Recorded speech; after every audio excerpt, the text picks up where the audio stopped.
The third principle of the Kybalion states, nothing rests, everything moves, everything vibrates. This isn't just a rule of physics, it is the fundamental law of finance. Wealth is not a thing, it is a frequency. Most people spend their lives chasing money from a state of need, which is a low, dense vibration. But money, especially in its digital modern form, is high-velocity energy.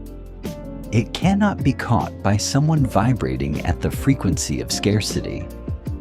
You must match the speed of the thing you desire.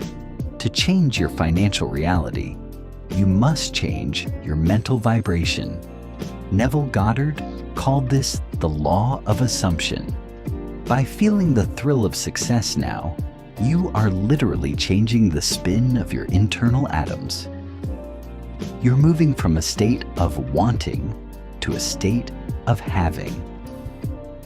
In this higher vibration, you become a magnet for opportunities, ideas, and capital that were invisible to you before. You don't have to struggle to find wealth. Wealth will struggle to find you because you have become its vibrational equivalent. The universe is a great radio. If you want a different broadcast, you must change the dial. Tune your mind to sovereignty. Tune your heart to abundance. Everything else is just a reflection. This is Aureum Axiom. Master the vibration. Stay wealthy.